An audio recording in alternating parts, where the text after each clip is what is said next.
राधे राधे दोस्तों, कैसे हैं आप। आई होप कि आप अच्छे होंगे। दोस्त बाबू हम लोग क्या पढ़ रहे हैं, हम लोग जो है क्लास 12th का अकाउंट सब्जेक्ट पढ़ रहे हैं और इसके अंदर हम लोग एक नया चैप्टर शुरू किए हैं। चैप्टर क्या नाम है? Change in PSR among the existing partner. मतलब अगर जो मौजूदा पार्टनर है यदि अपना वो PSR चेंज करते हैं तो हम सैक्रिफाइसिंग रेशियो कैसे निकालेंगे, गेनिंग रेशियो कैसे निकालेंगे, इसके बारे में पढ़ रहे हैं। और भी ट्रीटमेंट है, जैसे गुडविल का ट्रीटमेंट क्या करेंगे अगर पार्टनर अपना PSR चेंज करता है। तो फ्री रिजर्व जैसे कि general reserve, profit and loss, credit balance, in balance sheet, debit balance में अनडिस्ट्रीब्यूटेड लॉसेस जैसे goodwill they they, advertisement suspense they they, profit and loss debit balance they they in balance sheet, और अपना PSR change करे जब partner, तो इसका treatment हम लोग क्या क्या करेंगे, हम अलग अलग जैसे जैसे क्वेश्चन आएगा ना वैसे वैसे करेंगे। फिलहाल हम लोग क्या देख रहे हैं, सैक्रिफाइसिंग रेशियो निकालना और गेनिंग रेशियो कैसे निकालते हैं अगर पार्टनर PSR चेंज करता है। तो हम लोग जो भी क्वेश्चन कर रहे हैं ना बाबू, वो सभी के सभी क्वेश्चन NCERT बुक से लिया गया है और NCERT बुक के अंदर हम लोग क्वेश्चन नंबर 2 तक कंप्लीट कर चुके हैं। आज हम लोग क्वेश्चन नंबर करेंगे 3, जो कि जैसे क्वेश्चन नंबर 1 था, क्वेश्चन नंबर 2 था, सेम है, सेम कॉपी पेस्ट है क्वेश्चन नंबर 3। लेकिन क्वेश्चन नंबर 3 में क्या किया है, इसमें जो है रेशियो भी चेंज कर दिया है और एक फॉर्म के अंदर थोड़ा पार्टनर बढ़ गए हैं। तो चलिए एक बार क्वेश्चन को रीड करते हैं, फिर उस क्वेश्चन का समरी जो हम बोर्ड पे लिख दिए हैं, इस बोर्ड के थ्रू भी हम एक बार समराइज कर लेंगे, समझ लेंगे। फिर हम लोग को जो क्वेश्चन में कह रहा है सैक्रिफाइसिंग रेशियो निकालने के लिए, गेनिंग रेशियो निकालने के लिए आराम से निकाल लेंगे। तो एक बार क्वेश्चन रीड करें बाबू, आप ध्यान दीजिएगा। क्वेश्चन नंबर 3 कह रहा है, ध्यान दीजिएगा, बहुत ही इजी क्वेश्चन है, कहने मतलब आप अगर बनाते हैं ना तो इजी लगेगा ही। क्वेश्चन नंबर 3 क्या है, क्या कह रहा है सुनिए। कह रहा है कि A, B, C and D are partners sharing profit in equal proportion. They decide to share the profit in the ratio of 5:4:3 in future. You are required to calculate sacrificing ratio and the gaining ratio of the partner. क्या है question में? कुछ नहीं है बाबू। Question में क्या कह रहा है? कह रहा है कि एक फॉर्म है, आई डोंट नो कि फॉर्म क्या चीज का है, बट फॉर्म है, एक फॉर्म है और फॉर्म के अंदर जो है ना 4 पार्टनर है। एक A पार्टनर है, दूसरा B पार्टनर है, तीसरा C पार्टनर है और चौथा D पार्टनर, यानी 4 पार्टनर है। पार्टनर का नाम A फॉर अमित रख सकते हैं, B फॉर बबलू रख सकते हैं, C फॉर चेतन रख सकते हैं और D फॉर देवेश रख सकते हैं, देवेंद्र रख सकते हैं, कुछ भी रख सकते हैं। यानी एक फॉर्म के अंदर 4 पार्टनर है। अब इन्होंने फॉर्म के मालिक है, जो 4 पार्टनर है ना A, B, C, D, ये चारों पार्टनर जो है फॉर्म के मालिक है।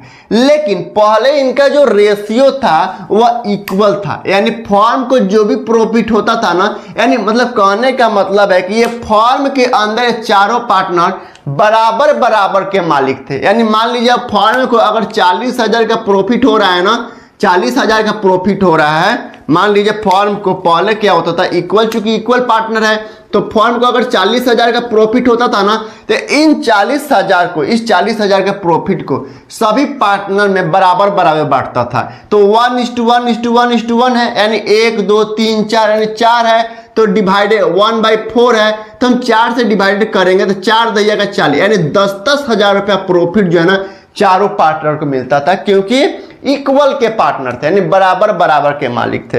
लेकिन यही पार्टनर, एग्जिस्टिंग पार्टनर मतलब यही पार्टनर, यही जो 4 पार्टनर है ना A, B, C, D, आगे चल के इन्होंने अपने रेशियो चेंज कर लिए हैं।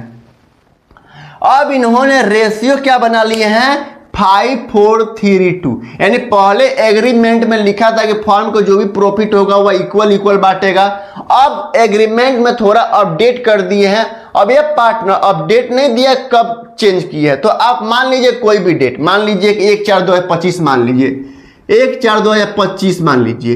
तो 1/4/2025 से पहले फर्म को जो भी प्रॉफिट होता था बराबर बराबर बढ़ता था। अब इन्होंने चूंकि वो प्रॉफिट का रेशियो चेंज कर लिए, अब इन्होंने अपना वो रेशियो रख लिए 5432।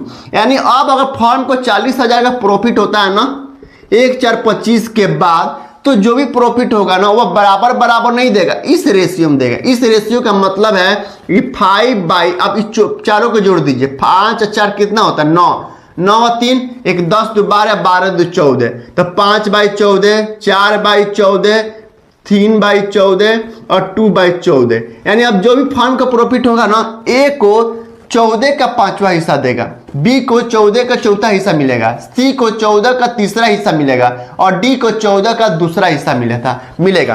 क्योंकि अब जोड़ लीजिए, चारों जोड़ लीजिए, 5 और 4 कितना होता है 9 होता है, और 9 या 3 9 एक 10 2 12 12 2 14 होता है। तो आप ऐसे को यानी 5 और 3 2 जो है ना, आप उसको 5/40, 4/40, 3/40 और 2/40 भी लिख सकते हो। सेम वही है, ठीक, क्योंकि इन मतलब सारे मतलब जो डिनोमिनेटर है ना, सारे न्यूमरेटर को यानी ऊपर वालों को न्यूमरेटर बोलते हैं और नीचे वाले को डिनोमिनेटर बोलते हैं। तो न्यूमरेटर को जोड़ने पर यानी हिंदी में अंश कहते हैं, नीचे वाले को हर कहते हैं। तो न्यूमरेटर को जोड़ने पर, चारों न्यूमरेटर को जोड़ने पर डिनोमिनेटर के बराबर होना चाहिए। तो अब इन्होंने क्या किया है, पहले 1:1:1 था, अब हो गया 543T 2 हो गया। तो हम इसको ओल्ड रेशियो बोल सकते हैं, भाई ये पुराना रेशियो है, और इसको हम न्यू रेशियो बोल सकते हैं कि भैया, और नया रेशियो जो है वो 5432 है और ओल्ड रेशियो 1111 था। यानी कोई पूछे कि इस फॉर्म के पुराना रेशियो यानी ओल्ड रेशियो क्या था, तो 1:1:1 और न्यू रेशियो क्या है, तो 5:4:3:2 हो गया। तो अब ओल्ड रेशियो है, नया रेशियो है, तो हम क्या करेंगे, एक सैक्रिफाइजिंग रेशियो निकालेंगे, और सैक्रिफाइजिंग रेशियो का फॉर्मूला होता है ओल्ड रेशियो माइनस करते हैं न्यू रेशियो। तो ए का निकालिए, ए का ओल्ड रेशियो क्या है 5/40 है, और न्यू रेशियो क्या है 1/4। अब 4 और 14 का एलसीएम क्या होता है 14 होता है, क्योंकि 4 4 12 नहीं होता है, एलसीएम 14 नहीं होता है। क्या होता है देखते हैं, यहां पे 4 और 14 का एलसीएम निकालिए, 2 से कट जाएगा, 2 दूनी 4, 2 7 14, तो 7 दूनी 14, 14 दूनी 28 हो गया। एलसीएम जो हो गया वो 28 हो गया। अब 14 का पारा पढ़िए, कितने बार में टेबल पढ़े, कितने बार में 28 आ रहा है, 2 बार में ऊपर वाले से मल्टीप्लाई कर दे, 14 दूनी 28 और 2 गुना 5, 5 दूनी 10। अब माइनर 7 4 का पारे पढ़िए, कितने बार में 28 आएगा, 7 बार में ऊपर वाला से मल्टीप्लाई कर दीजिए, 7 चौका 28। अब क्या आएगा 10 में से 7 जाएगा, 3/28 हो जाएगा। और ये जो कि पॉजिटिव आ रहा है इसका मतलब ये सेक्रीफाइस कर रहा है, पॉजिटिव है, चूंकि हम सेक्रीफाइजिंग रेशियो निकाल रहे हैं ना, तो अगर पॉजिटिव आएगा तो सेक्रीफाइस और निगेटिव आएगा तो गेन। बी का निकालिए, बी का ओल्ड रेशियो क्या है बाबू, बी का ओल्ड रेशियो, चूंकि सॉरी ओल्ड रेशियो यहां पे गलती कर दी हम, 1 मिनट रुकिएगा, आप बताते नहीं हैं, इसको मिटाते हैं, रुकिए। फॉर्मूला हम ही लिखे, हमसे ही गलती हो गया। इसलिए कोई भी काम कीजिए ना जल्दीबाजी में नहीं, आराम आराम से, ठीक है। तो ओल्ड रेशियो क्या है, ओल्ड रेशियो तो 1/4 है ना बाबू, ओल्ड रेशियो 1/4, और न्यू रेशियो क्या है 5/14 है। हमने पलट दिए थे, गलती कर दिए थे। अब 14 4 का एलसीएम 28 आएगा, 7 चौका 7 माइनस 14 दूनी 28, 14 का टेबल पढ़िए, कितने बार में 28 आएगा, 2 बार में ऊपर वाला से मल्टीप्लाई कर दिया, 5 दूनी 10, यानी -3/28 आ रहा है। और ये माइनस में आ रहा है, इसका मतलब ये गेन कर रहा है।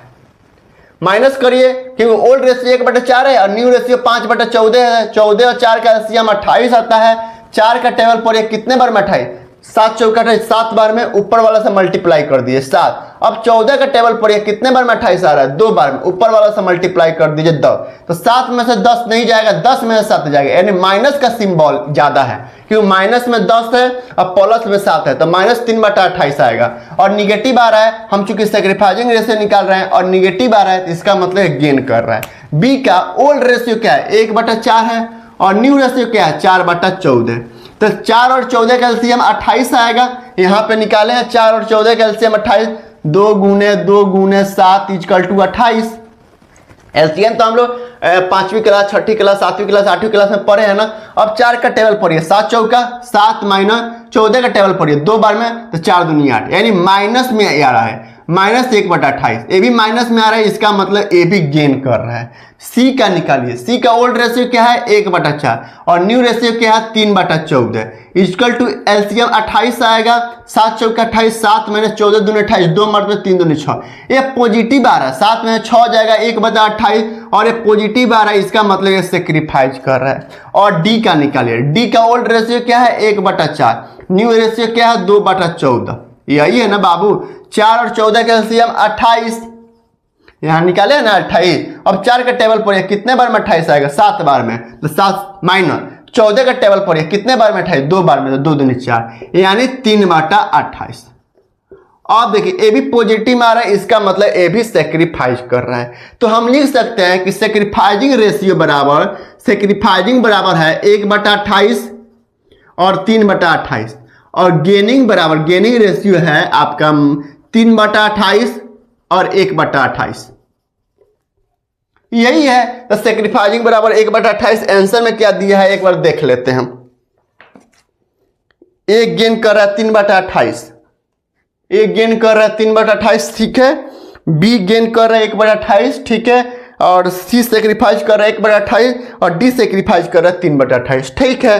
कोई दिक्कत नहीं है। क्या है इसमें, क्वेश्चन में कोई दम नहीं है बाबू, बहुत ही इजी क्वेश्चन है। आपको बता दिया है ना, ऐसे करिएगा हर एक क्वेश्चन बनेगा। 1-2 क्वेश्चन और है, सेक्रीफाइजिंग रेशियो कैसे निकालेंगे, गेनिंग रेशियो कैसे निकालेंगे, इससे रिलेटेड 1 से 2 क्वेश्चन और है। फिर हम लोग इजी से आगे आगे स्टेप बाय स्टेप बढ़ेंगे। अब समझिए कि आपका जो है ना बढ़िया क्वेश्चन आना शुरू हो गया है। क्या है, एक पार्टनर मतलब फॉर्म है, फॉर्म के अंदर 4 पार्टनर थे ए बी सी डी, इनका ओल्ड रेशियो दिया है, इन्होंने आगे डिसाइड कर लिया कि 5 4 3 2 रखेंगे। तो ओल्ड रेशियो हो गया, न्यू रेशियो हो गया और सेक्रीफाइजिंग रेशियो निकालने के लिए कह रहा है। चूंकि सेक्रीफाइजिंग रेशियो निकालने कह रहा है, तो अगर पॉजिटिव आएगा तो सेक्रीफाइज, निगेटिव आएगा तो गेन। तो सेक्रीफाइजिंग रेशियो का फॉर्मूला होता है old ratio minus new ratio, और ओल्ड रेशियो दिया है ए का 1/4, बी का 1/4, सी का भी 1/4, डी का भी 1/4 और न्यू रेशियो 5/14, 4/14, 3/14, 2/14, ठीक है। तो हम formula old ratio minus new ratio, minus में आ रहा है तो माइनस में आएगा गेन, प्लस में आएगा सेक्रीफाई। तो बढ़िया क्वेश्चन है, एक बार आप घर पे ट्राई करिएगा। फिर भी कहीं दिक्कत हो, कोई परेशानी हो तो मुझे कमेंट करके जरूर बताइएगा, और कमेंट में बताइएगा कि रिव्यू दीजिए कि कैसा लगा वीडियो, ठीक है। चलिए बाय, राधे राधे, फिर मिलते हैं, जय हिंद।